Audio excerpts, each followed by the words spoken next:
tadi, dan Pak Hendy, MMSI. Saya memperkenalkan diri dulu. Tadi sudah ada Nurse Nurdiansyah, ada? Apakah ada?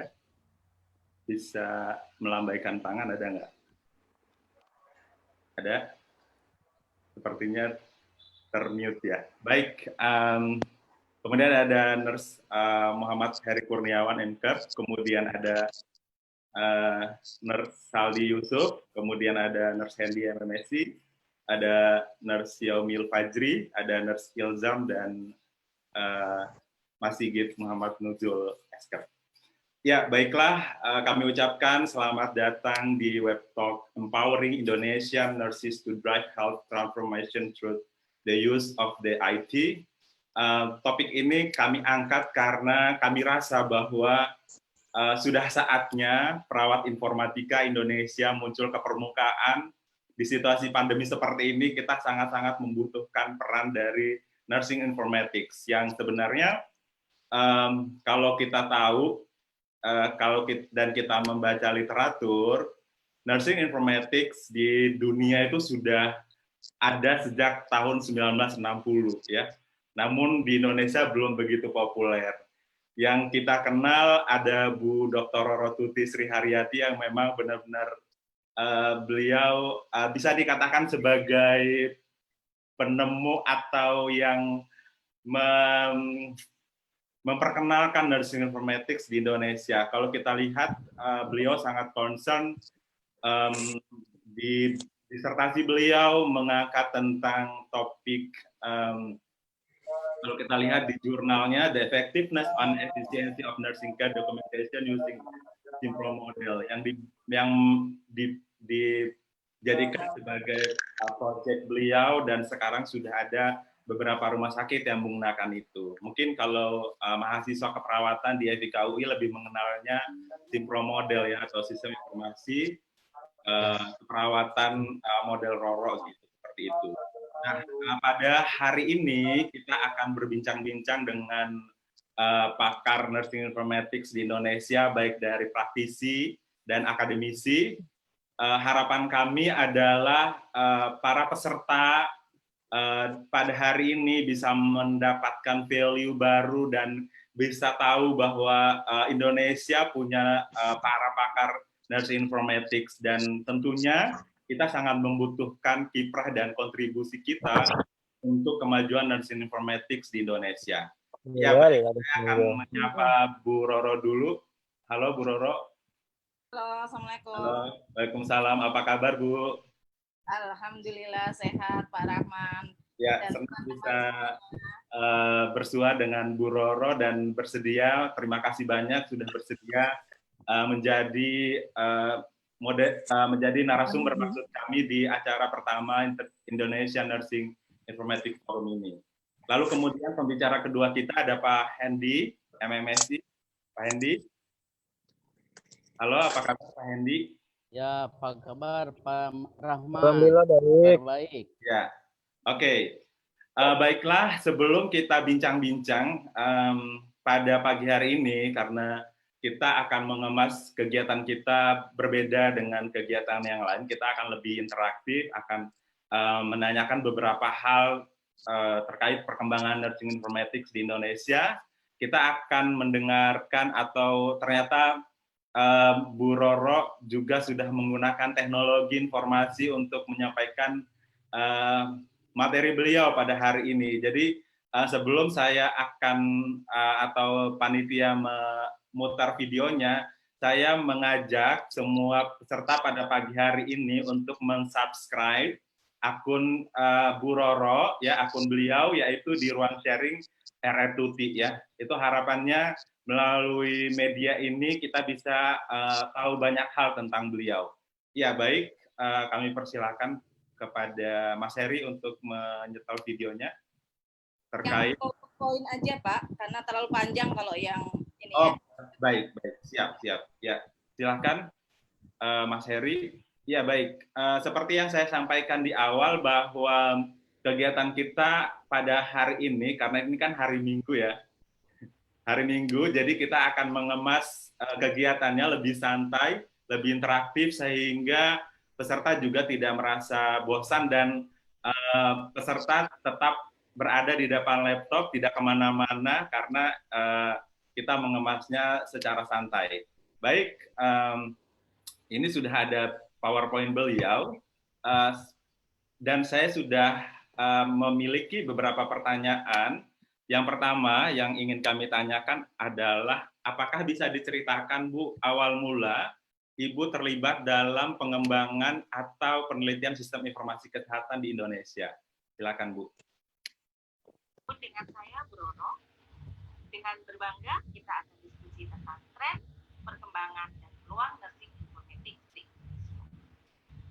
Di era 4.0 ini, bahkan sudah mau 5.0, teknologi menjadi hal kewajiban di dalam kehidupan. Bahkan di era COVID-19, semua orang dipaksa untuk menggunakan teknologi karena proses. Ya, baik, Mas Heri, apakah bisa di stop videonya? PowerPoint aja yang di-share.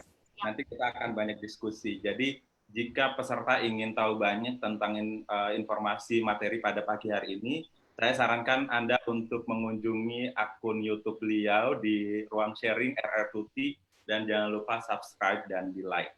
Oke? Kita akan langsung ke pertanyaan-pertanyaan.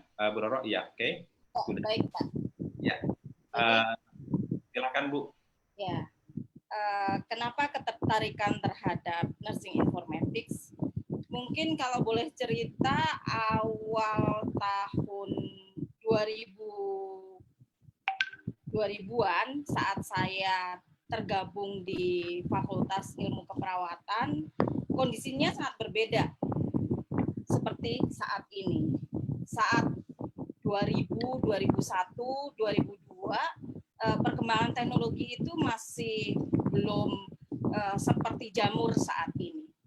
Kemudian di keperawatan sendiri, kasusnya karena saat itu masih di rumah sakit, untuk kenyataan yang ada yang kita lakukan, itu dokumentasi keperawatan sangat-sangat konvensional. Itu juga yang menjadi suatu perenungan. Kalau kita baca-baca di luar negeri sudah sedemikian masifnya, di tahun 2060 sudah berkembang, tetapi ketika realitanya kita di rumah sakit, kondisinya sangat berbeda. Dokumentasi berbasis konvensional, kemudian juga kadang-kadang kita hanya dari hari ke hari melakukan askep, sedangkan teknologi segitu banyak, itu yang membuat mimpi. Sehingga di tahun 2003-2004, alhamdulillah mimpi itu agak dijawab. Karena kebetulan saat itu saya coba apply short course di Korea yang agak keluar dari zona nyaman. Jadi keluar dari zona nyaman kenapa? Karena pelatihannya bukan pelatihan keperawatan, bukan pelatihan asuhan keperawatan, tapi pelatihannya adalah mengembangkan database. Jadi belajar tentang bahasa pemrograman. Bisa dibayangkan, mungkin kita tercebur di situasi kondisi yang cukup sulit, tetapi tantangannya sangat bermakna bagi saya. Dari sana bahkan sampai kita belajar bagaimana sih teknologi mengembangkan suatu mobil bisa bergerak, itu yang level besarnya. Kemudian di saat itu Samsung belum terkenal ya. Kita juga dibukakan mata bagaimana ini dari mulai mengembangkan chips dan sebagainya. Itu adalah tambahan-tambahan yang kita dapat di dalam training short course itu. Jadi lebih ke arah teknologi yang ke depan itu diberikan visi. Indonesia ini harus ke sana ini arahnya. Dan karena saya di bidang kesehatan disampaikan, kembangkanlah di bidang kesehatan. Itu profesor yang menyampaikan ke saya. Walaupun di saat itu babak belur karena saya nol pengetahuan, ternyata ketika pulang di Indonesia ada kecintaan. Kebetulan senior kami, Ibu Krisna, menyampaikan kembangkan satu dan jadilah di sana. Karena kalau kita terlalu menyebar itu akan sulit. Kita tidak akan punya expert kalau kita terlalu maunya banyak. Dan di saat itu momennya tepat. Di Indonesia masih sangat belum ada yang mengembangkan tentang nursing informatics. Dari situ bertekad saya. Dan saya yakin nih ada adik-adik muda, walaupun saya udah nggak muda, di saat itu masih muda, punya peluang yang sangat tinggi. Kita sangat berbangga karena nursing informatics di Indonesia dengan adanya COVID ini sudah mulai didorong untuk maju. Kemudian dengan ada dorongan kecintaan yang dipicu dari keluar dari zona nyaman ini, saya mencoba untuk apply lagi nih, apply untuk short course yang agak lebih mengembangkan di bidang kesehatan tetapi berbasis teknologi. Disitulah kami kebetulan di tim belajar bagaimana mengembangkan edukasi berbasis teknologi. Kebetulan dapat short course-nya dari AusAid. Jadi kita kurang lebih 6 bulan itu diberikan tidak hanya dari sisi teknologi, tetapi bagaimana mengembangkan edukasi pedagogi yang dikemas untuk lebih masif bisa digunakan, dan cara masif adalah dengan online learning. Itu selama 6 bulan. Jadi berbasis itu juga akhirnya ini sudah memantapkan diri nih kita. Gitu. Kemudian setelah pulang, setelah menyelesaikan, ya mencoba untuk apply hibah. Dan ternyata sambut bergayung. Hibah ini sangat banyak Bapak Ibu untuk teknologi nursing informatics. Dan jujur, sebagian riset saya adalah memang expert atau interest pada nursing informatics. Dan setelah itu saya sangat berbangga di tim keperawatan sendiri datanglah Pak Rahman, datang mahasiswa-mahasiswa yang sangat punya visi misi ke depan. Saya waktu awal itu sudah ada tim kecil untuk penggerak ingin membentuk suatu forum nursing informatics. Salah satu tokohnya adalah senior kita yang namanya Ibu Sri Wardarti. Itu ada dari UGM. Beliau sekarang sudah pensiun. Sampai 2 tahun yang lalu ketemu itu ditunggu. Kapan kita mulai forum atau ikatan nursing informatics? Dan hari ini saya cukup berbangga karena terwujudlah. Jadi silakan nanti play video saya, itu arahnya bahwa kalau kita mau benar-benar mengembangkan nursing informatics, itu harus ada wadahnya. Tidak bisa sendiri, tetapi harus bersama-sama, kemudian harus dikembang, kemudian harus dikemas melalui evidence-based practice dan evidence-based research. Dari situlah nanti kita akan bisa lebih maju. Mungkin demikian Pak awal ketertarikan saya, dan saat di pandemik era ini udah sangat luar biasa. Satu lagi, kalau kita nanti mau berkembang di nursing informatics, jangan hanya terlalu inklusi. Bagaimana nursing informatics ini menjadi mitra, menjadi bisa mengkoordinir dan mensinergikan dengan PPA yang lain, profesional pemberi asuhan yang lain, dan juga bermanfaat lebih luas. Jadi intinya betul, spesialistiknya adalah nursing informatics, tapi jangan terlalu inklusi sehingga kita seakan-akan ini punya sendiri. Jadilah nursing informatics ini berguna tidak hanya untuk perawat, tetapi juga untuk masyarakat. Mungkin demikian Pak untuk pertanyaan pertama. Ya, terima kasih Bu. Kalau saya menangkap dari jawaban tadi bahwa memang perjalanan Ibu untuk terjun bisa dikatakan seperti itu, mulai dari mengikuti pelatihan di Korea, kemudian ada short course dari IOSA tadi, kemudian juga mengikuti hibah seperti itu ya Bu. Nah, tantangan atau apa sih yang dalam perjalanan ketika kemudian menemukan bahwa nursing informatics satu hal yang ingin Ibu kembangkan di Indonesia, apa yang kemudian benar-benar Ibu lihat gitu, sehingga kemudian nursing informatics ini memang harus dikembangkan di Indonesia seperti itu, Bu? Ya, mungkin kalau saya boleh menyampaikan, mungkin saya lebih ke arah nursing dokumentasi, elektronik nursing dokumentasi. Ini yang sudah kita kembangkan. Kebetulan saat dari mulai 2003, Simpro itu sudah dikembangkan berbasis riset. Kenapa ini menjadi hal yang sangat ingin bisa digunakan?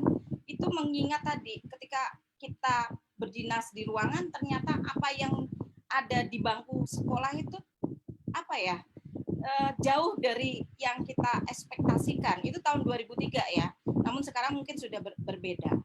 Itulah sebabnya saya mencoba bagaimana ya caranya ini bisa berjalan.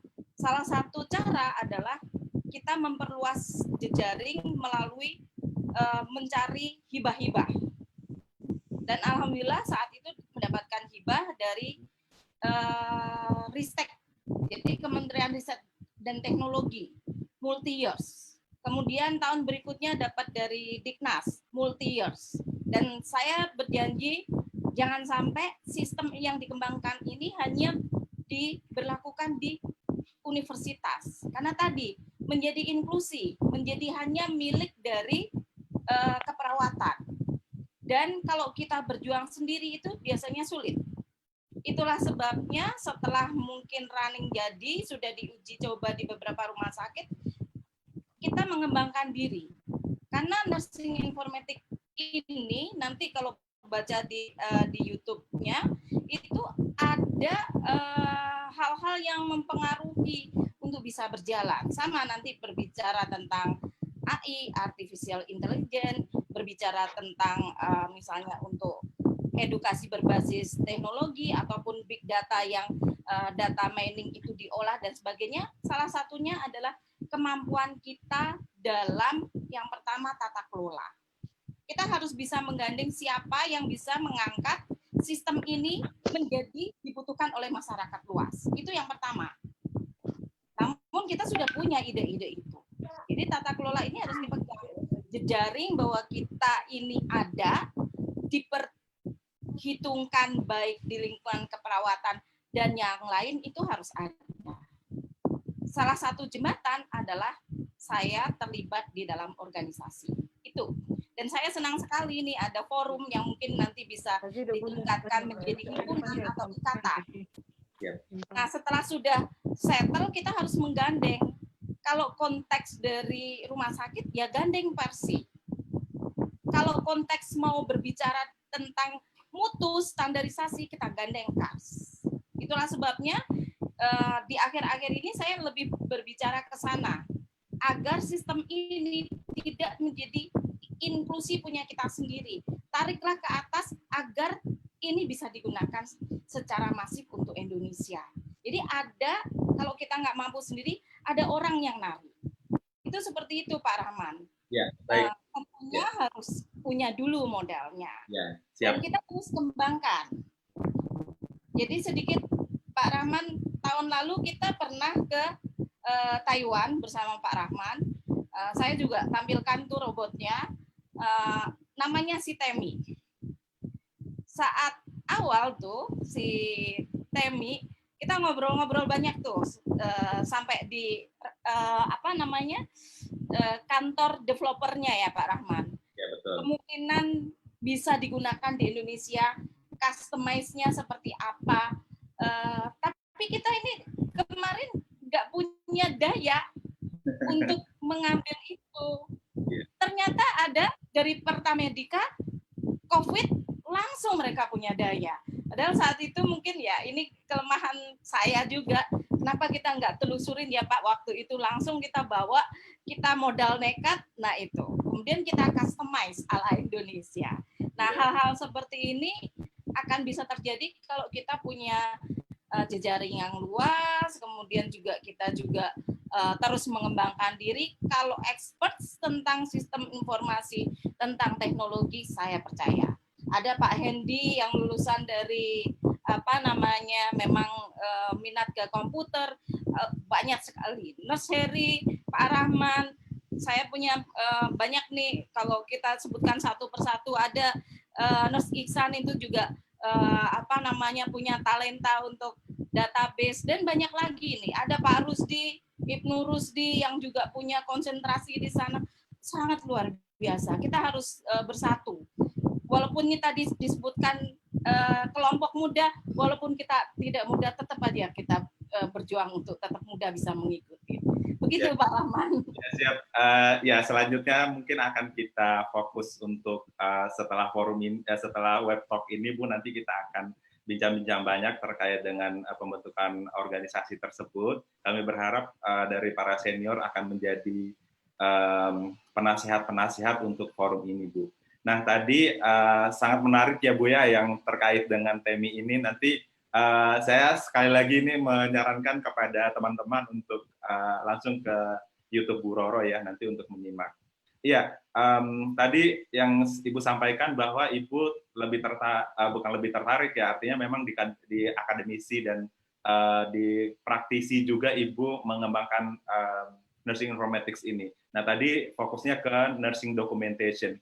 Teman-teman mungkin belum banyak yang tahu tentang Simpro Model, Bu. Bisa diceritakan nggak Simpro Model ini seperti apa cara kerjanya, seperti itu. Silakan. Simpro Model itu adalah sistem untuk asuhan keperawatan yang memang dikembangkan untuk membantu proses pendokumentasian. Jadi proses record, kemudian proses report, dan yang berikutnya adalah proses untuk analisis dan membuat bantuan pengambilan keputusan atau decision support system.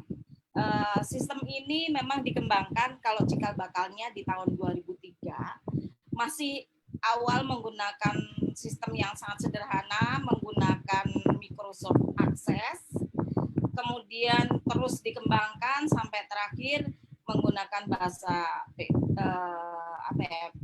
yang pernah saya sampaikan, saya training di Korea itu. Kemudian setelah bisa dikembangkan dan bisa diimplementasikan, kita melakukan riset. Kebetulan ini menjadi proyek disertasi saya. Jadi di riset ini kita menguji atau melihat dari sisi effectiveness dan efisiensi. Effectiveness-nya diukur perbandingan antara dokumentasi konvensional paper base dengan yang komputerisasi. Dari sisi kelengkapan, relevansi, kesinambungan dari mulai asuhan keperawatan, diagnosis, intervensi itu meningkat. Demikian juga dari sisi kelengkapan dan juga dari sisi bagaimana bisa melakukan pengambilan keputusan atau membantu pengambilan keputusan. Dari sisi keefisienan waktu, yang awalnya setiap perawat ini bisa menghabiskan waktu sekitar 117 detik untuk dokumentasi dalam satu shift, dengan menggunakan elektronik nursing dokumentasi bisa direduce sampai hanya 25 menit. Itu dari efisiensi waktu. Kemudian dari efisiensi cost ini jelas karena memang tadi dengan menggunakan elektronik dokumentasi tentunya akan mereduce biaya cost, baik itu kertas, cetak dan sebagainya, dan yang lebih penting adalah biaya penyimpanan rekam medis yang sangat menjadi tidak efektif karena hanya menyimpan kertas. Kalau ruangannya bisa digunakan untuk profit center itu akan jauh lebih baik. Kemudian kita juga lakukan riset tentang kepuasan perawat dan memang ada peningkatan kepuasan, tapi secara kualitatif ternyata ada 2 option, baik itu yang bersifat positif maupun yang bersifat masukan. Beberapa masukan adalah ternyata untuk menerapkan suatu sistem baru itu banyak juga tekanannya, karena biasanya bekerja double 2 sistem, manual dan elektronik. Kemudian juga kadang-kadang yang dirasakan oleh teman-teman adalah support dari manajernya justru yang kurang. Maka ada banyak itu yang disarankan, termasuk support dari IT system. Kemudian yang merasa karena di saat pengembangan awal itu kan sekitar tahun 2010 belum semasif sekarang ini untuk elektronik nursing dokumentasi. Dan juga tentang self efficacy. Dengan adanya self efficacy, mungkin ada yang hadir di sini Ibu Dewi Sartika yang sekarang sedang S3, itu juga meneliti bagaimana dengan menggunakan sistem informasi self efficacy-nya seperti apa. Nah, hal-hal yang seperti ini nanti kita harus kembangkan. Kemudian saat ini juga Simpro sudah banyak kita serahkan secara nasional, yang kedepannya memang di endorse secara nasional, dimasukkan ke dalam EGOS Kemenkes, itu sudah kita lakukan di tahun 2011, kemudian juga diintegrasikan dengan sistem KAS, dan saat ini sedang digarap kembali menjadi sistem sistem bantuan untuk perawat. Ini sedang kita kembangkan real time, kita target mungkin bulan Juli ini selesai. Itulah sebabnya ya kita nggak boleh berhenti. Udah punya Simpro tahun 2012 lulus disertasi, selesai itu menjadi inklusi punya saya sendiri. Nggak boleh itu seperti itu. Saya yakin adik-adik di sini, teman-teman di sini punya roadmap ini yang harus benar-benar dikawal. Jadi kita banyak nih big data, artificial intelligence, kemudian ya data praktek, riset, pengmas. Yang pertama kali yang jangan dilupakan adalah tentang policy. Karena policy ini yang sebenarnya kuncinya. Yang lain-lain bisa terlaksana, edukasi, online learning. Yang penting pertama adalah policy. Bagaimana mengambil data big ini juga policy. Jadi organisasi dan policy ini harus dikuatkan. Namun yang benar-benar satu adalah ketika kita sudah mempunyai pijakan nursing informatics ini, jangan lupakan caring. Karena nursing informatics ini bagian dari keperawatan. Bagian dari keperawatan dengan nursing informatics ini bukan meninggalkan caring, tapi justru meningkatkan caring. Yeah. Dengan demikian nanti aplikasinya banyak sekali, bisa smart hospital, smart community base, itu sangat-sangat ditunggu oleh masyarakat Indonesia. 2024 ini harusnya. Robot itu teknik sudah mengembangkan Pak Rahman. Di UNER itu sudah diimplementasikan. Tapi seberapa jauh itu melibatkan keperawatan? Itulah sebabnya jejaring. Padahal yang disampaikan ini bisa membantu keperawat. Bahkan ada yang sebut robot perawat. Banyak orang yang marah, tapi kita sendiri harus bergerak. Disitulah peran dari mungkin forum atau ikatan yang nanti juga akan dilegalisasi menjadi himpunan atau ikatan yang terstandarisasi di PPNI. Itu adalah harapan saya dan saya rasa juga harapan teman-teman semuanya. Mungkin demikian Pak Rahman. Ya, terima kasih Bu, sangat banyak ilmunya yang di-sharing, yang disampaikan tadi terkait Simpro. Artinya teman-teman di seluruh Indonesia perlu diketahui bahwa saat ini sudah ada namanya Simpro, ya Simpro model yang bisa diterapkan bukan hanya rumah sakit yang ada di Jakarta dan sekitarnya, tapi seluruh Indonesia dapat memilikinya. Dan mungkin Bu ya perlu saya sampaikan, jika kemudian ada teman-teman perawat yang di rumah sakit atau yang di institusi pendidikan ingin mengetahui lebih banyak tentang Simpro model ini, dapat mengontak Bu Roro ya, seperti itu ya Bu ya. Ya, silakan. Dari Simpro model ini bukan hanya sebatas proyek yang dikerjakan untuk menyelesaikan disertasi, tapi sampai saat ini juga pun dilakukan banyak riset-riset sehingga bisa dikatakan Simpro model ini sudah banyak evidence base-nya untuk kita terapkan di pelayanan. Seperti itu ya Bu ya. Nah, kemudian terakhir yang ingin kami tanyakan lagi, yang terakhir, apa peluang dan tantangan perawat informatika keperawatan di Indonesia? Ya, saya sedikit cerita ya Pak Rahman dan teman-teman semua. Kebetulan saya sekretaris kolegium manajemen kepemimpinan manajemen keperawatannya, kepemimpinan dan manajemen keperawatan. Kita sebenarnya arah ke depan itu ingin membuat spesialistik di bidang manajemen kepemimpinan dan manajemen keperawatan. Karena yang saat ini kan lebih ke arah masih general ya. Nah, salah satu yang kami usung itu adalah nursing informatics. Mengapa ini Pak? Karena di luar itu sudah banyak tuh magister nursing informatics dan di Indonesia belum. Di samping ada tentang bagaimana manajemen pengontrolan dan pengendalian infeksi, salah satu yang kita usung adalah nursing informatics. Dan peluang ini sangat besar. Seperti kita kemarin pergi ke Taipei Medical University, itu di bawah DON ada satu divisi tentang hospital informatics, dan di sana salah satunya adalah head-nya adalah dari nursing informatics. Dengan adanya divisi ini mensupport itu terkait data klinis maupun mutu maupun manajemen terkait nursing dan juga terkait keperawatan itu. Jadi smart hospital itu bisa diwujudkan dengan adanya teman-teman yang memang mendalami di bidang nursing informatics. Itu berbicara di hospital, berbicara di pendidikan, wow, dengan COVID-19 ini, wow, luar biasa. Semua universitas yang awalnya konvensional base itu sudah dipaksa mau nggak mau tiap hari ada perkuliahan online, bahkan tidak hanya perkuliahan, dari mulai TK itu sudah dipaksa ke sana. Kemudian juga CPD online ini mungkin saya pernah tuh bersama Pak Hendi nih di EKA.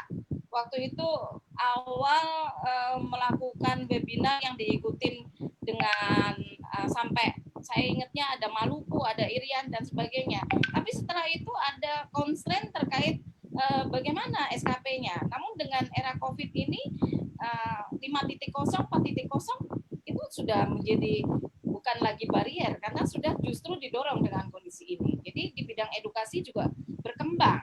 Kemudian Ukom, di sini ada penggiatnya ini, Nurse Harry.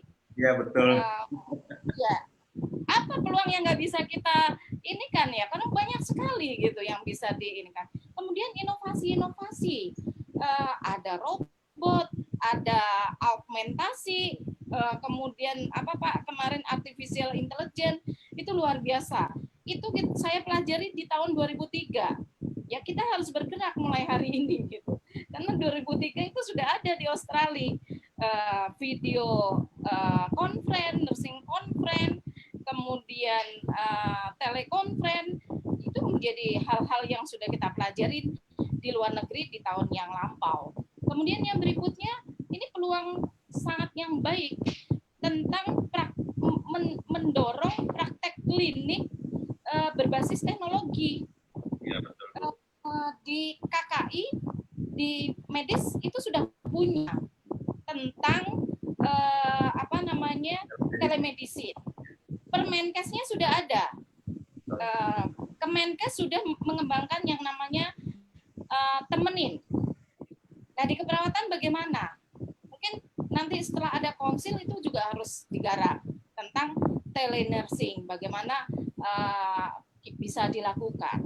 Mensupport dari teman-teman yang praktek mandiri. Kalau di video saya tampilkan itu di Jepang bagaimana suatu klinik namanya klinik Sakura Minchi itu menangkap orang-orang yang setelah perawatan dari rumah sakit lansia, kemudian dia support baik sarana prasarana maupun secara teknologi dikumpul. Jadi nanti home visit itu bisa berbareng sendiri, tapi data home visit itu tersentral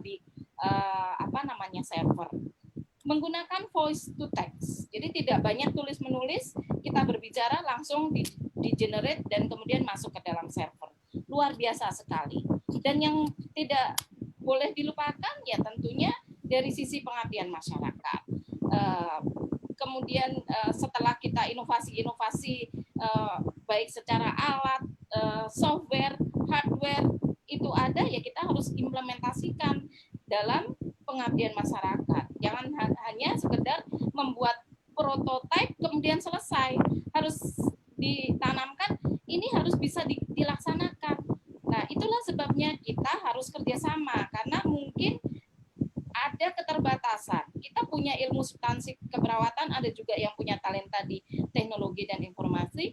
Kemudian kalau kita masih merasa kurang, kita bisa join dengan yang mempunyai ilmu di bidangnya. Tetapi harus digaransi dan juga diperhatikan tentang policy, tentang tata kelola. Dan yang terakhir adalah riset, Pak. Jangan lupa dengan riset ini kita bisa publikasi, bisa share, bisa diseminasi, dan orang tidak mempertanyakan lagi karena ada evidence base-nya. Jadi dengan adanya riset ini juga menjadi branding terhadap nursing informatics system. Jadi saya dukung, Pak, untuk ada forum ini. Kemudian ya forum ini jangan hanya hangat di depan, kemudian setelah itu kita kembangkan, terus bekerja, terus berkarya, kemudian didengar, sehingga ketika siap kita sudah bisa menjadi ajukan legal sebagai mungkin himpunan atau ikatan. Yeah. Jadi saya sampaikan kita punya tokoh yang sudah sangat senior, namanya Ibu Werdati, yang punya konsentrasi terhadap pengembangan nursing informatics system. Kita banyak dulu berdiskusi dengan beliau. 2 tahun yang lalu masih bertemu menanyakan itu, iya Bu, gimana ya? Dan saya senang banyak anak-anak muda di sini yang memuluskan jalan. Demikian Pak mungkin. Ya, terima kasih Bu. Banyak hal yang di-sharing pada hari ini dan sangat-sangat memang peluang untuk nursing informatics di Indonesia sangat terbuka lebar, dan memang teknologi ini membuat kita untuk bereksperimen lebih banyak lagi bagaimana kita bisa meningkatkan pelayanan kita kepada pasien. Tentunya waktu yang sangat singkat ini tidak cukup untuk kita bedah terkait nursing informatics, karena saya pikir Bu Roro sepertinya perlu seri 1, 2, dan 3 gitu untuk kita mencari lebih banyak lagi ilmu beliau, karena memang beliau sangat-sangat mendalami nursing informatics ini. Baik Bu, terima kasih atas ilmunya. Tentunya untuk kelanjutan forum ini insya Allah akan kita tindak lanjuti dan akan kita ajak beliau, ajak Ibu untuk kita berdiskusi lagi. Dan kami mengharapkan teman-teman yang ikut di web talk pada hari ini bisa membuka wawasan bahwa nursing informatics ternyata areanya sangat luas yang bisa kita kembangkan. Tadi yang disampaikan oleh Bu Roro seperti artificial intelligence, kemudian ada augmented reality, ada virtual reality, kemudian ada big data, ada robotik, dan lain sebagainya. Yang Ibu Roro sampaikan tadi, kenapa robot perawat yang mengembangkan bukan perawat ya? Kok lucu gitu ya? Padahal kita profesi gitu, tapi yang mengembangkan orang lain ini mungkin yang menjadi pekerjaan rumah kita yang harus kita kerjakan bersama-sama, sehingga ke depan yang mengerjakan robotics atau apapun itu adalah perawat, sehingga kita tahu ini robotnya sudah legal atau sudah sesuai dengan caring atau enggak, seperti itu ya untuk kedepannya. Mudah-mudahan teman-teman bisa bergabung di forum Indonesia Forum Nursing Informatics ini. Kami mengajak bisa bergabung di Facebook, ada grup Indonesia Nursing Forum Informatics, kemudian juga ada di Telegramnya. Nanti di akhir acara akan kami sharing. Ya, sekali lagi kami sampaikan bahwa video informasi tentang materi Bu Roro dapat Anda akses di ruang sharing RR Tuti di YouTube beliau. Jangan lupa di subscribe, komen, dan like ya.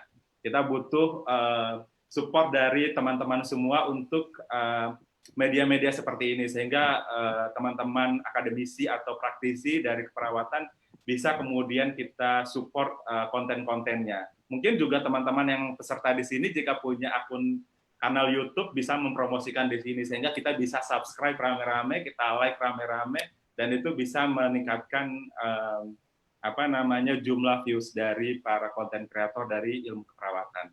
Baik, terima kasih Bu Roro atas ilmunya yang sangat luar biasa. Selanjutnya akan kita lanjut ke pemateri kedua. Sesi tanya jawab akan kita hold dulu. Nanti setelah pemateri kedua, baru kemudian akan kita buka sesi tanya jawab. Ya baik, tanpa menunggu lama, kami persilakan Pak Hendy untuk mengaktifkan videonya. Tadi di awal sudah saya perkenalkan beliau pembicara kedua kita pada hari ini. Sebelum kemudian beliau berbicara, saya akan membaca sedikit pengalaman beliau. Sedikit cerita, Pak Hendy ini S1-nya di nursing, kemudian S2-nya di manajemen sistem informasi. Berarti memang beliau ini memang sudah mencari-cari nursing informatics, walaupun di Indonesia belum ada, tapi beliau S2-nya mengambil sistem informasi. Nah, kemudian beliau ini selain sebagai perawat di rumah sakit, beliau sudah banyak terlibat dalam proyek-proyek nursing informatics atau sistem informasi di rumah sakit. Baiklah, Pak Hendy, silahkan. Apakah kameranya udah on? Sudah, Pak. Oke, siap. Ya, Pak Hendy, seperti yang tadi yang saya diskusi dengan Bu Roro, ada beberapa pertanyaan yang akan saya berikan ke Pak Hendy. Pertanyaan pertama adalah, awal mula Pak Hendy terlibat dalam pengembangan sistem informasi di rumah sakit. Bisa diceritakan Pak, awal mulanya seperti apa, tiba-tiba kok tertarik gitu di sistem informasi? Silakan Pak. Baik Pak Rahman, terima kasih sebelumnya. Awal mulanya tertarik waktu itu tahun 2010 sebenarnya ya, mulai lebih intens gitu. Waktu itu kan saya dipercaya di rumah sakit itu sebagai koordinator UGD, koordinator perawat UGD. Nah di situ setiap akhir bulan itu selalu terkendala dengan pelaporan. Di kita sih sebenarnya sudah memakai sistem, tapi untuk membuat laporannya itu yang agak kesulitan. Akhirnya saya mulai itu belajar sendiri. Kalau tadi Bu Roro contoh dari high levelnya ya, belajarnya ke Korea dan lain sebagainya. Mungkin teman-teman bisa mengikuti jejak saya. Saya belajarnya itu di kamar sendiri. Yang penting ada ada pulsa, kemudian belajar dari YouTube, belajar programming segala macam, PHP, kemudian Arduino, itu cukup dari website dan YouTube. Jadi banyak sekali dari situ saya mengembangkan nih, mulai belajar PHP. Dari mulai insert, kemudian sebenarnya kan dari program itu cuma ada 4 fungsi. Create, read, update, sama delete. Nah itu cuma main-main di situ saja ternyata. Nah saya belajar programming untuk membuat pelaporan di UGD. Dari UGD saya buatkan programnya dengan PHP, belajar sendiri, comot sana, comot sini.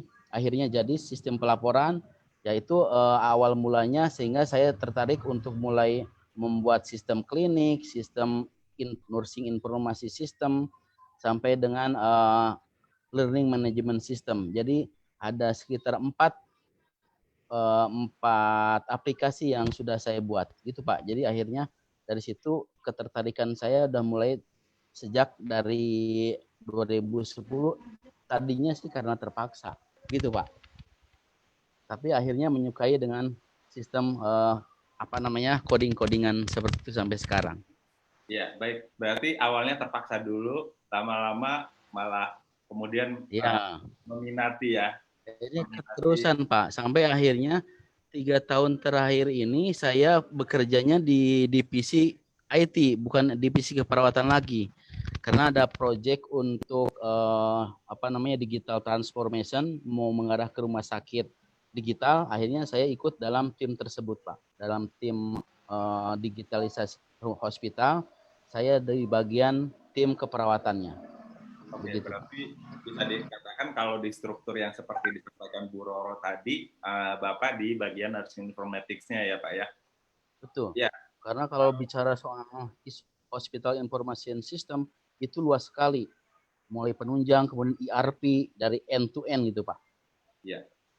Berarti lebih luas ya Pak ya kalau cakupannya ya, kalau hal sistem yang ada di rumah sakit ya Pak ya? Iya, betul Pak. Iya, kemudian Bapak selama proyek-proyek Bapak, apakah ada perawat yang terlibat di proyek-proyek tersebut selama Bapak mengerjakan rumah sakit? Kalau di rumah sakit, satu tim itu nggak cuma perawat aja Pak. Ada farmasi, ada dokter. Dalam satu tim itu hampir semua profesi di situ terlibat, nggak cuma IT Pak. Jadi kalau misalkan sistem farmasinya, itu analisnya itu orang farmasi. Orang farmasi. Kalau kita bikin modul keperawatan, analisnya saya dari keperawatan. Medis juga yang masuk dalam situ itu adalah dokter. Di samping nanti IT yang mengerjakan semuanya, tetapi kebanyakan dari analisnya tersebut bagaimana menjembatani antara bisnis proses dengan IT-nya, disitulah fungsi kita sebenarnya Pak, untuk menerjemahkan bagaimana bisnis proses yang terjadi di operasional menjadi sistem. Di situ peran kita di tengah untuk menjembataninya Pak. Jadi kalau misalkan nursing informatik harus bisa coding, tidak juga sebenarnya Pak. Ya, baik. Lalu pertanyaan selanjutnya adalah apa saja hambatan dan tantangan dalam mengerjakan proyek terkait sistem informasi ini? Nah, seperti yang tadi dibilang ya, kalau misalkan boleh saya, ke sini. Membuat sistem itu memang tidak mudah. Jadi kita harus membuat project manajemen yang tadi seperti disebutkan Ibu Roro. Harus ada komitmen dari atasan. Nah kalau misalkan atasannya nggak berkomitmen, ya sudah manual aja seperti itu. Nggak mau berubah gitu ya. Nggak mungkin terjadi sistem informasi itu diterapkan di rumah sakit. Karena walaupun kita sudah memiliki sistem, tapi rumah sakit tidak mau berubah, tidak mau bergerak ke arah digital, akan susah. Jadi kalau misalkan nih ada sekaligus ya saya menjawab pertanyaan dari Faisal Bagas dari Awal Bros Pekanbaru. Orangnya ada nggak di sini nih? Nah, bagaimana cara memulai IT nursing di rumah sakit?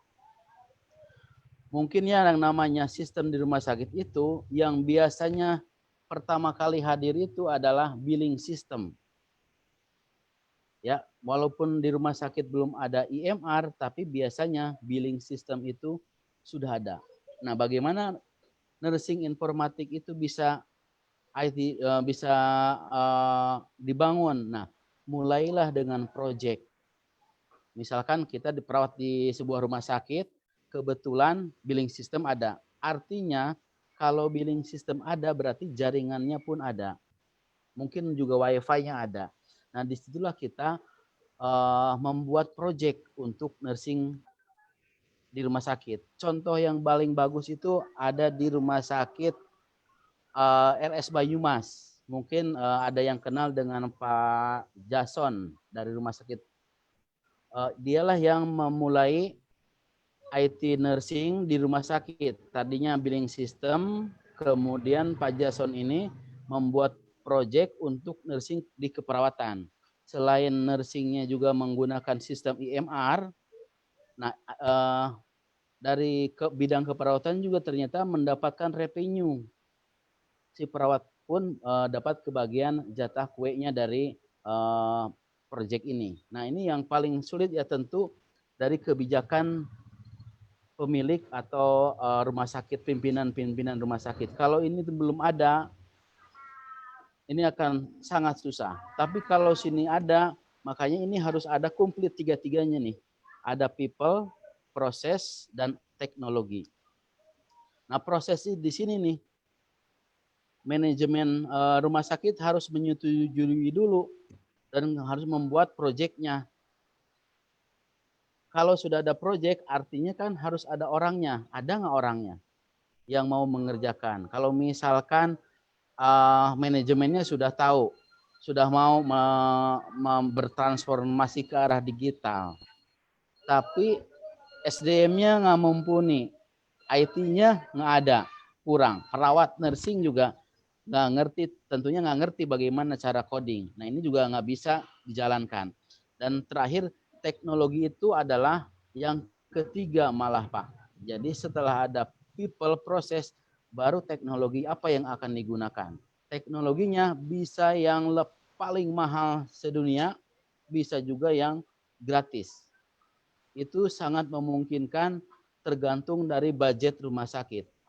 Berapapun budgetnya sebenarnya untuk memulai IT nursing itu bisa. Mulai dari budget yang miliaran sampai yang budgetnya ala kadarnya bisa terjadi. Kalau tiga-tiganya ada bergabung, ada people, proses, dan teknologi. Begitu Pak. Iya, baik. Terima kasih. Selanjutnya pertanyaannya adalah, menurut Bapak, apakah penting seorang perawat terlibat dalam penerapan sistem informasi manajemen perawatan di Harus Pak. Kalau kita membuat modul keperawatan tapi nggak ikut perawatnya tidak ikut terlibat, bisa kacau nanti Pak.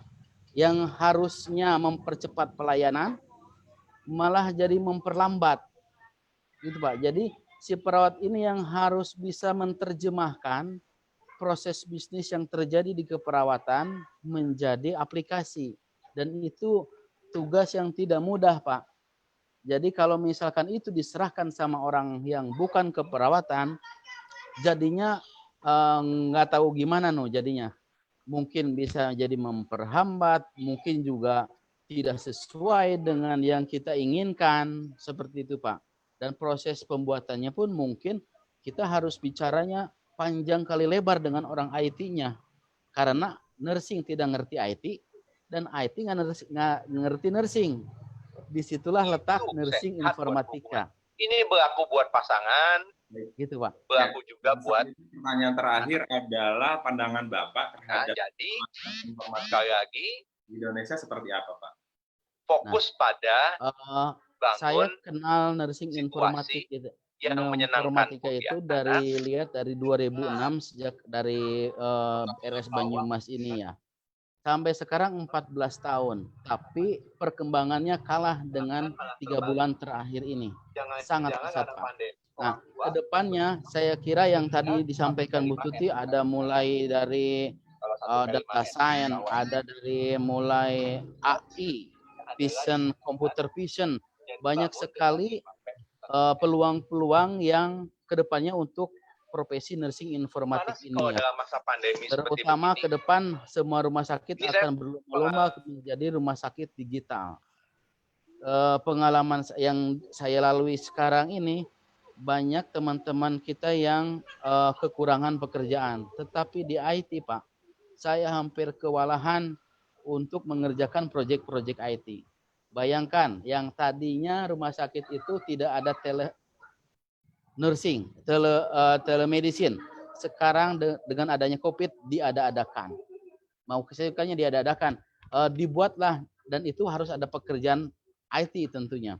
Kemudian ada juga yang home care yang tadinya nggak ada karena untuk memenuhi kebutuhan masyarakat diadakan home care nursing itu, home care dan dari rumah sakit, dan itu tentu memerlukan perawat sebagai yang mengerti keperawatan dan mengerti IT. Ke depan tentu saja peluangnya akan lebih besar Pak.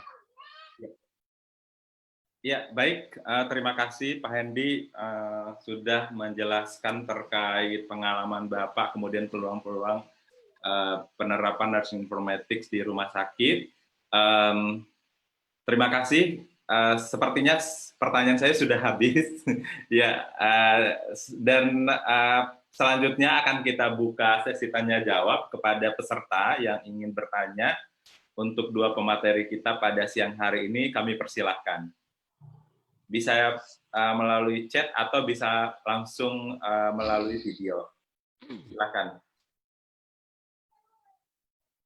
Mungkin yang raise hand boleh ditunjuk. Iya, yang raise hand silakan operator diprioritaskan. Oke, saya Raski Ihsanul Salbi, saya persilahkan ya.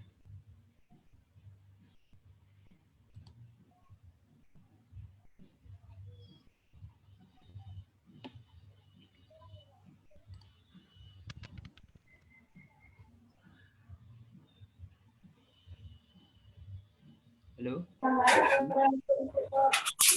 Ya. Sudah dibuka, silakan. Silakan. Mas Raski silakan bertanya.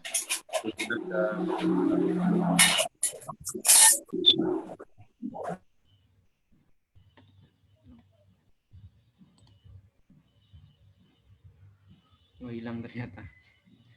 Oke, yang selanjutnya saja Anita Rahmawati, saya persilahkan.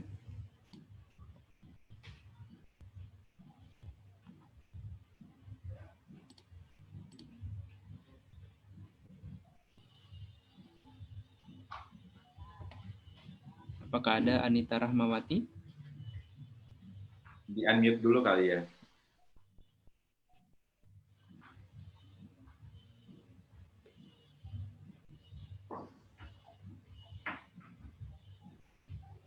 Anita, silakan.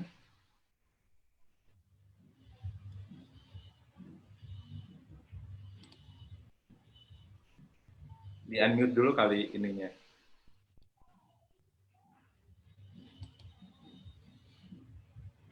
Apakah sudah bisa memunculkan videonya? Videonya nggak ada nih. Apakah Anita Rahmawati mendengar? Ada, lanjut.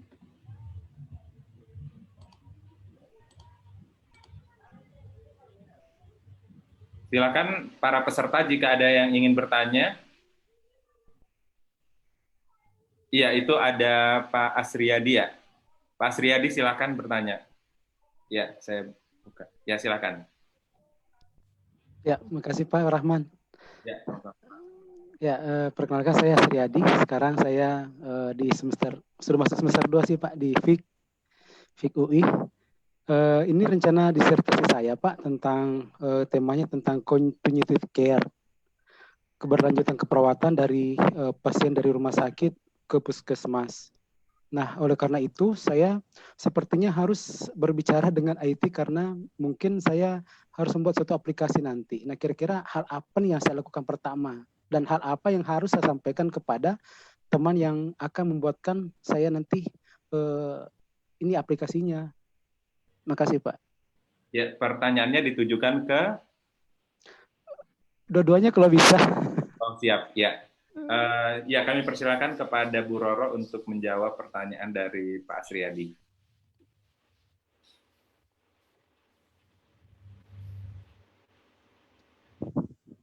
Oke. Baik. Pak jadi sedang S3. Ini dalam konteks ini dulu ya Pak ya, bahwa untuk S3 selalu kita tekankan bahwa konteksnya adalah nursingnya.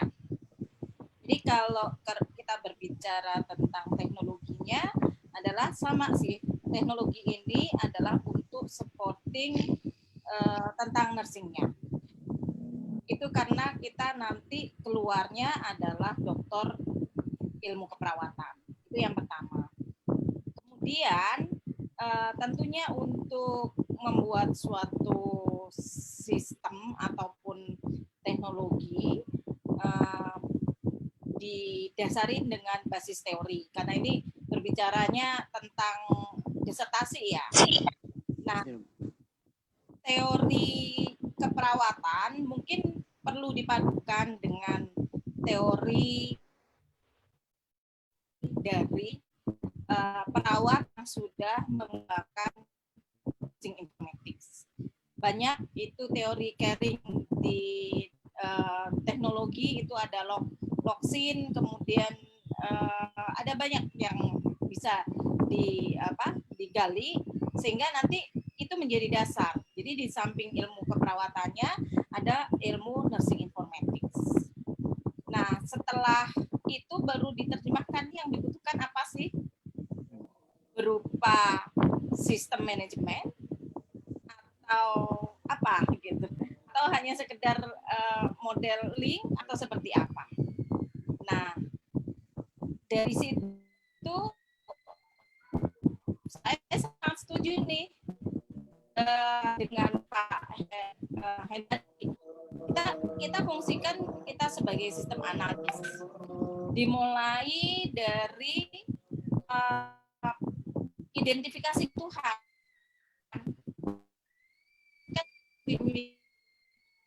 Ya, Mas, cari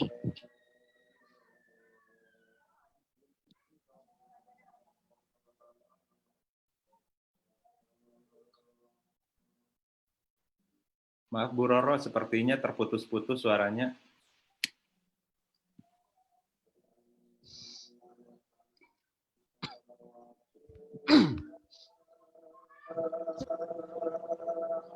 nggak terdengar ya? Halo?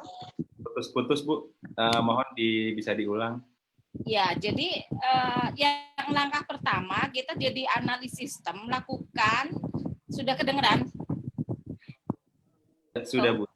Ya, lakukan identifikasi masalah, survei atau riset kebutuhan yang menjembatani gap yang saat ini terjadi antara rumah sakit dan puskesmas. Jadi ada suatu proses identifikasi masalah. Kemudian dari sisi keperawatan seperti apa, dari sistem manajemen secara utuh seperti apa, baru kemudian dari information system itu sendiri. Nah, setelah itu baru dibuatkan mungkin ya alur, kemudian bisnis prosesnya, kemudian model apa namanya, kita kenalkan model prototypingnya, DAD-nya, bahasanya itu banyak, itu mungkin perlu belajar di sana. Saya jujur waktu saya mungkin nggak seperti Pak Hendy yang mungkin punya talenta bisa belajar sendiri. Jadi saya waktu S3 itu Pak kerjanya nongkrong di laboratorium Fasilkom. Jadi agak outlier. Jadi di sana belajar, bertanya. Tapi saya sudah punya bekal karena saya tahu ini loh problem di saya. Kemudian dari sana setelah duduk, kita maunya apa, alurnya seperti apa, kita yang kendalikan. Kita harus jadi jembatan antara kebutuhan user yang tadi di rumah sakit dan continuity ke puskesmas atau masyarakat atau home care dengan apa keinginan kita, kemudian diterjemahkan, disampaikan kepada programmer. Dan saya tahu pengalaman bekerja sama dengan programmer itu sangat unik. Mereka lebih suka menjahit dibandingkan mempermak. Jadi dia lebih suka pola itu jadi dulu. Nah, beda mungkin konsepnya dengan Pak Hendy yang termasuk bisa mendevelop. Kalau saya sendiri walaupun saya belajar terus terang agak sulit. Jadi saya lebih tahu ya tahu sedikit, tetapi secara substansial saya biasanya lebih ke arah sana.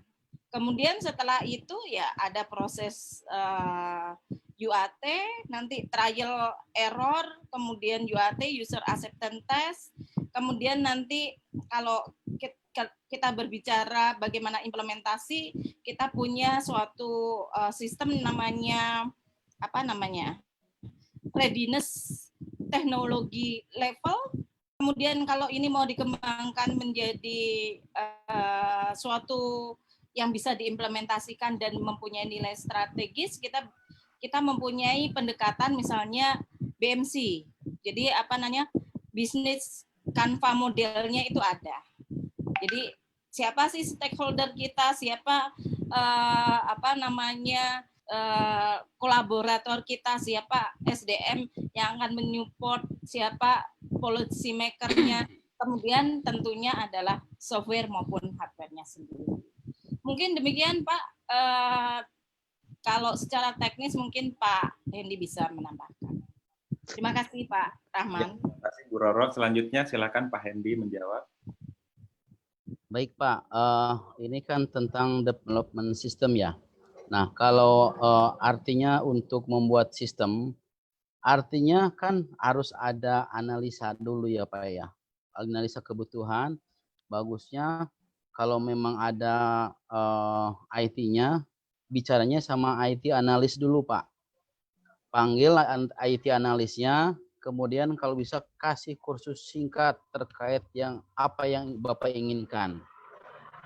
Bapak gambarkan dengan jelas bisnis prosesnya bagaimana, cara melakukannya bagaimana, inputnya bagaimana, dan outputnya ingin seperti apa. Dan itu biasanya nanti orang analisnya yang akan mendesain bagaimana nanti untuk dikasih ke programmernya seperti apa. Kalau dari sisi teknis di programmernya sih kan sebenarnya lebih gampang kalau sudah diterjemahkan nih keinginan Bapak itu seperti apa, sudah diterjemahkan oleh analisnya. Nah itu yang tahapan yang paling sulit nih Pak, transformasi ilmu keperawatan yang Bapak miliki untuk ditransfer sehingga bisa diterjemahkan dalam sistem. Sistemnya sendiri belum tentu kan menjadi membuat atau bisa jadi yang sistemnya yang sudah ada kah? Apakah menggunakan website, apakah menggunakan Android atau bahkan IoT misalkan ya, karena memerlukan IoT. Jadi yang harus pertama kali dilakukan adalah ibaratnya diberikan kursus nih si orang IT ini, dicekokin apa kemauan Bapak nih, digambarkan supaya dia paham, kemudian dia rancang sistemnya seperti apa, balik lagi ke Bapak. Seperti itu enggak maksudnya.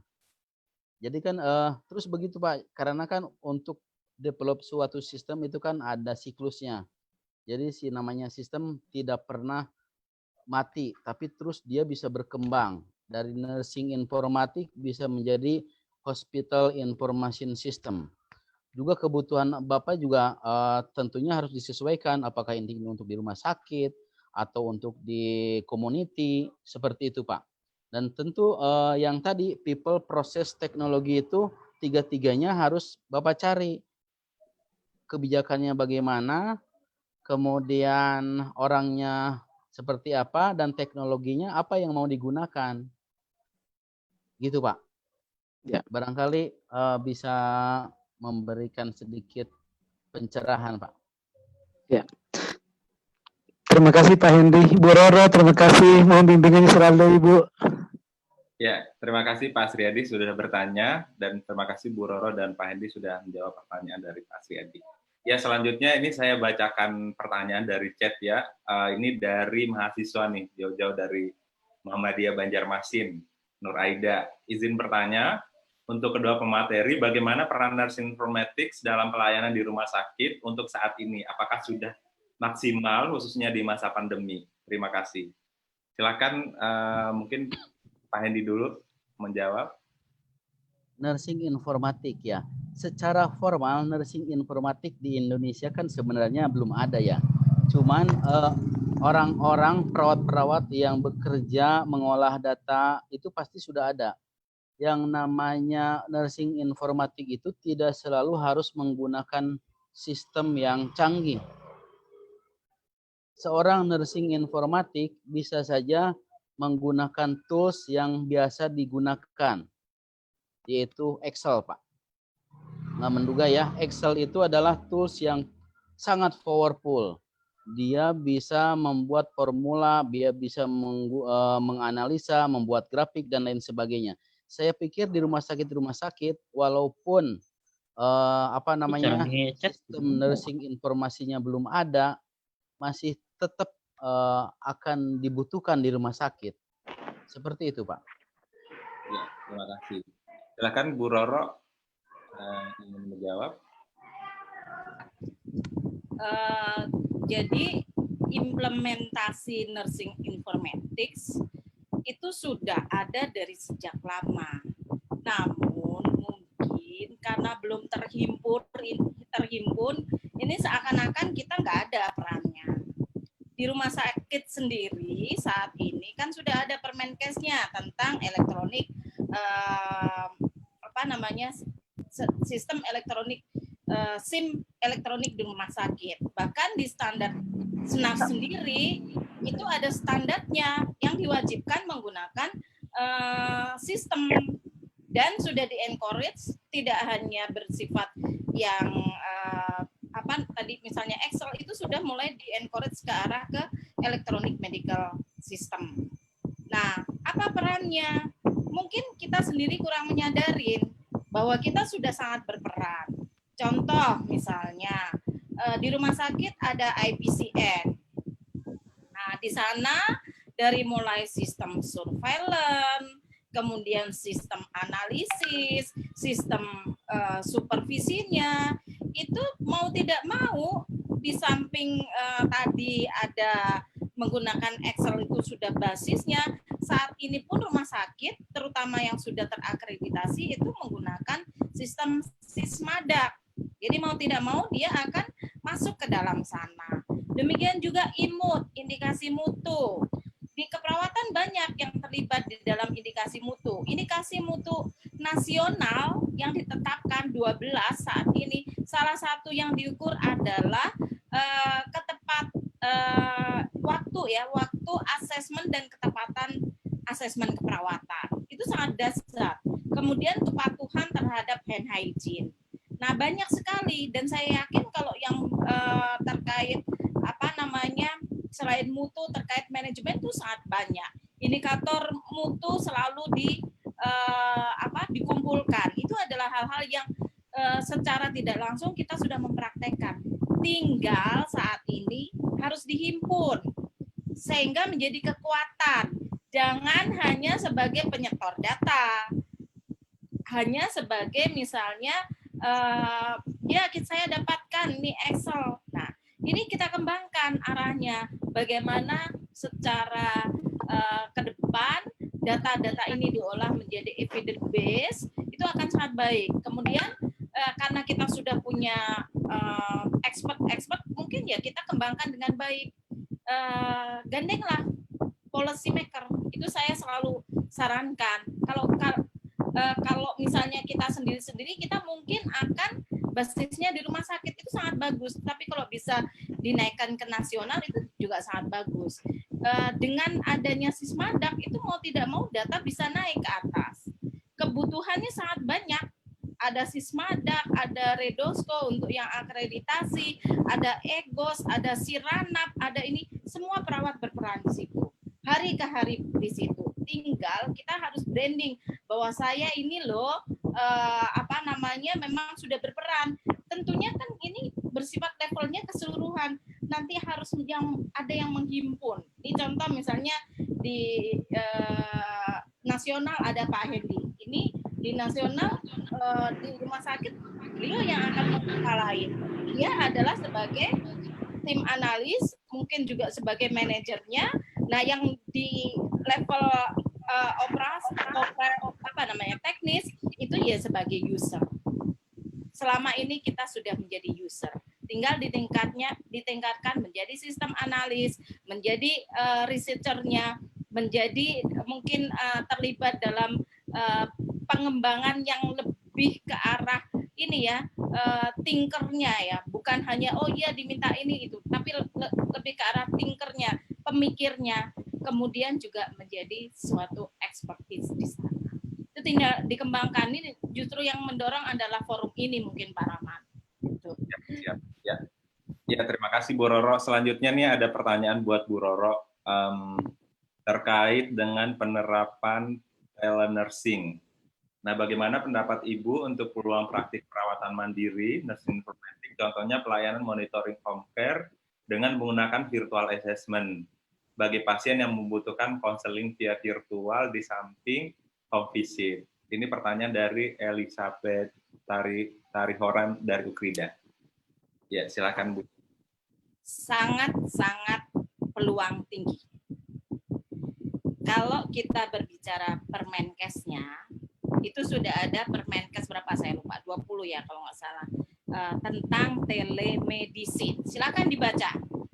Apa arti telemedicine? Di sana bukan berbicara hanya medis, tetapi tenaga kesehatan. Itu satu kekuatannya. Hal yang perlu dikawal oleh forum ini adalah penerjemahan dari telemedicine ini. IDI saat COVID ini langsung membuat suatu surat edaran terkait implementasi telemedicine secara individual. Karena Permenkes tentang telemedicine adalah lebih ke arah organisasional. Sedangkan yang individual belum ada. Nah, bagaimana kita mengencourage organisasi profesi tentang telenursing? Itu yang pertama. Kemudian yang berikutnya, tidak cukup ID. Mereka juga dari konsil mengeluarkan. Yang mengeluarkan panduan bagaimana implementasi dari telemedicine. Kita harapkan juga konsil kita nanti bergerak. Termasuk di dalam konsil menggaransi bagaimana kredensial dari person atau medis yang memberikan telemedicine. Jadi itu sudah arahannya jelas. Nah, sampai saat ini di telenursing belum ada, tapi peluangnya ada. Jadi silakan, saya tidak berani menyampaikan legal atau tidaknya, tetapi kita harus bilangnya ini adalah alat bantu kita. Tinggal, karena legal atau tidaknya itu biasanya yang akan bermasalah karena nanti ujung-ujungnya penarifan, gitu Pak. Jadi kemudian siapa yang berhak secara kredensial itu. Tetapi kalau kita sekarang, saat ini karena belum ada, saya lebih ke arah alat bantu, tidak ada masalah bagi saya. Karena dimanapun kita misalnya melakukan sesuatu, tidak kita menghindari transmisi, salah satu model asuhan yang bisa dilakukan adalah di dalam kegawat daruratan adalah dengan model alat bantu. Tinggal kita dorong secara organisasi dari organisasi profesi ini, entah membuatkan surat edaran, entah membuatkan semacam panduan, itu sangat penting Pak, sehingga kita legal secara praktek. Saya yakin forum ini nanti akan bergerak ke sana karena itu sudah menjadi kebutuhan. Itu Pak Rahman ya. Titip pada teman-teman semua ini. Gitu. Ya, terima kasih Bu atas pencerahannya. Sepertinya memang sangat urgent untuk kita bentuk Persatuan Perawat Informatika Indonesia ya. Ya baik, kami menyampaikan kepada Bapak Ibu yang ingin bergabung di Telegram Perawat Informatika Indonesia bisa mengecek chat room, itu sudah ada linknya dan teman-teman bisa bergabung langsung di situ jika ingin bergabung dan tertarik terkait dengan perawat informatika. Baik, karena waktunya sudah 11.31 dan sepertinya pertanyaan-pertanyaan sudah terjawab semua karena Pak Hendy juga sudah menjawab pertanyaan-pertanyaan melalui chat room. Baiklah, kita cukupkan untuk web talk kita pada hari ini. Kami sangat berterima kasih banyak kepada para peserta yang mengikuti dari awal sampai akhir, karena kami menginginkan memang kegiatan ini dapat diikuti oleh teman-teman yang memang sangat tertarik dengan perawat informatika. Saya menyapa sebelum kita menutup, ada Pak, siapa ini? Saya lupa namanya. Pak Rusdi. Pak Rusdi, ya. Ya, halo Pak Rusdi. Pak Rusdi ini sudah bergabung di Telegram Perawat Informatika, dan ternyata beliau sudah mendalami informatika ini juga sekitar 10 tahun ya Pak ya, sekitar 10 atau 15 tahun gitu. Dan nanti ke depannya akan kita libatkan beliau jadi pembicara di kegiatan kita, karena web talk ini akan berseri, ya, sekedar kami sampaikan. Untuk seri berikutnya akan kita adakan pada bulan Juli, yang pembicaranya itu kita akan mengajak mahasiswa Indonesia yang sedang mengambil jurusan Nursing Informatics di Amerika Serikat. Itu yang pertama. Kemudian yang kedua, pembicara yang kedua adalah ternyata di Indonesia juga kita sudah punya lulusan juga dari Seoul National University. Dia juga anak muda yang lulusan keperawatan informatika. Nah, harapannya kita bisa dari bincang-bincang dengan mereka, kita bisa dapat banyak informasi kalau di sana itu belajar informatik, nursing informatik itu seperti apa. Nah, ini nanti akan kita adakan di bulan Juli nanti. Terima kasih kami sampaikan kepada peserta, kepada para pembicara yang luar biasa pada hari ini, yang telah memberikan kita value baru terkait keperawatan informatika. Terima kasih kami ucapkan kepada semua para peserta. Sebelum kami akhiri, kami menyampaikan pemberitahuan untuk mengisi form evaluasi yang sudah ada di chat room. Mohon berikan informasi evaluasi yang seperti apa sehingga web talk kami lebih baik lagi ke depannya. Ya, kami ucapkan terima kasih. Assalamualaikum warahmatullahi wabarakatuh. Sampai bertemu di web talk berikutnya. Waalaikumsalam. Ya, terima kasih. Waalaikumsalam warahmatullahi wabarakatuh. Waalaikumsalam warahmatullahi wabarakatuh. Waalaikumsalam warahmatullahi wabarakatuh. Terima kasih. Ya, terima kasih Bapak Ibu semuanya. Terima kasih Bu Roro, terima kasih Pak Hendi. Terima kasih Pak Rahman, Pak Hendi, Bu Tuti. Terima kasih Pak Rahman, Bu Roro, Pak Hendi. Makasih lo sudah hadir. Nanti kita gabung lagi di kesempatan yang akan datang. Ya. Iya Pak. Di telegramnya Pak ya. Nggak sabaran menunggu lagi Pak. Ya, oke Pak. Jangan lupa diisi dulu. Pembicara. Langsung auto subscriber.